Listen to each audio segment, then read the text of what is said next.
सैनिकों की माताओं से मिले हैं रूस के राष्ट्रपति पुतिन। मुलाकात में पुतिन ने कहा है कि एक दिन सबको मरना है, हम सब भगवान के हाथों में हैं, पुतिन का ये कहना है। लेकिन सवाल ये है कि हम जीते कैसे हैं। आपके बेटों ने अपना लक्ष्य हासिल किया है, ये व्लादिमीर पुतिन कह रहे हैं। ये गीता का ज्ञान जो आगे बांटा जा रहा है पुतिन की तरफ से, उस पर संदेह है कि आखिर किस तरह की स्ट्रैटेजी पुतिन इस वक्त आगे बढ़ाने की कोशिश कर रहे हैं। जो सैनिकों की माएँ हैं उनसे मुलाकात की है। जी हाँ, और जब सैनिकों की माताओं से मुलाकात की रूस के राष्ट्रपति व्लादिमीर पुतिन ने, तो उन्होंने भी कहा, उनमें से कई ऐसी माताएं थी जिन्होंने इस जंग में अपने बेटों को खोया है। उनका जज्बा बरकरार था और उन्होंने कहा कि देश के लिए हमारे बेटे लड़ेंगे। देखिए, पुतिन ने आज जो कुछ रशियन सैनिकों की माताओं के सामने कहा है, उस पर निश्चित तौर पर बड़ी चर्चा होगी। अपने खास मेहमानों का भी रुख करेंगे। रूसी राष्ट्रपति पर कई सवाल भी उठ सकते हैं इन तमाम बयानों के बाद। ये अपने घर के पास सिर्फ देसी मुर्गियों को पाल कर हर साल 6 लाख कमा रहे हैं। आप भी ये करना चाहते हो तो फ्रीडम ऐप को अभी डाउनलोड कीजिए। आइए एक बार फिर से देखते हैं कि पुतिन ने कितनी इमोशनल और आध्यात्मिक बातें की हैं सैनिकों की माताओं से मुलाकात के दौरान। क्या कहते हैं पुतिन? गीता का ये ज्ञान है। ज्ञान क्या? हम सबको एक दिन मरना है। हम सभी ये जानते हैं, गीता में ये लिखा भी है, हम सब भगवान के हाथों में है। पुतिन मुलाकात में कहते हैं कि हम सबका एक दिन इस दुनिया से जाना निश्चित है, तय है। आगे वो क्या कहते हैं जब मुलाकात करते हैं सैनिकों की माताओं से? लेकिन सवाल ये है कि हम जीते कैसे हैं, यानी कि अगर हम जिए हैं, पृथ्वी पर, धरती पर आए हैं, कैसे जी रहे हैं, यह भी मायने रखता है। कुछ लोगों का तो पता ही नहीं चलता कि वो जिंदा थे और कब मर भी गए। आगे क्या कहा?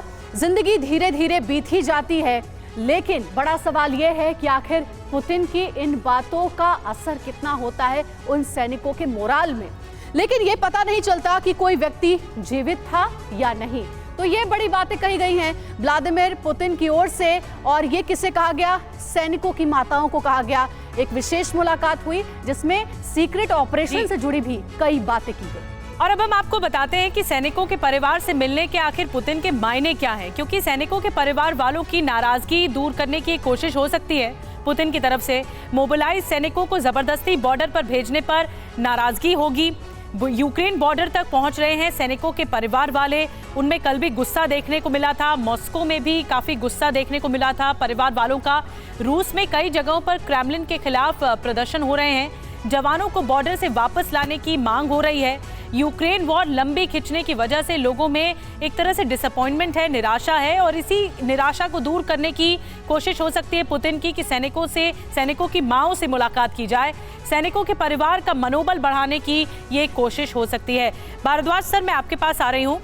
इतने पुतिन सीधे तो लगते नहीं हैं जितनी इमोशनल अपील और आध्यात्मिक ज्ञान बांटने की कोशिश हुई है। आपको क्या लगता है, ये पैतरा हो सकता है? युद्ध कंटिन्यू करने का हौसला बनाए रखिए। नहीं, ये आप ये कहिए कि सबको मरना है, लेकिन अगला जो सेंटेंस गीता का ज्ञान है कि कर्म करो अपने आप को, जो देश के लिए आप लड़ो और आप जाओ। तो बेसिकली जो आप मनोबल की बात कर रहे हैं, ये मनोबल बढ़ाने का ये है कि आप अपने देश के लिए आप लड़ो, आप कर्म करो। ये निश्चित रूप से मोरल बढ़ा रहे हैं। दूसरी बात, बढ़ जाएगा। पुतिन ने दूसरी बात ये भी कही इनकी माताओं को कि मैं सीधा सैनिकों से बात करता हूँ कभी भी, और मुझे उनसे बात करके लगता है कि वो अपने आप को त्याग की भावना से और लड़ने के लिए तैयार हैं। तो कहीं पर भी जाहिर तौर पर जब युद्ध चल रहा है तो ऐसे में सैनिकों का, उनके परिजनों का मोराल बढ़ाना बहुत जरूरी है। और ये जिम्मेदारी किसी और की नहीं बल्कि देश का नेतृत्व कर रहे व्लादिमीर पुतिन की है, जो वो करते नजर आए। ये अपने घर के पास सिर्फ देसी मुर्गियों को पाल कर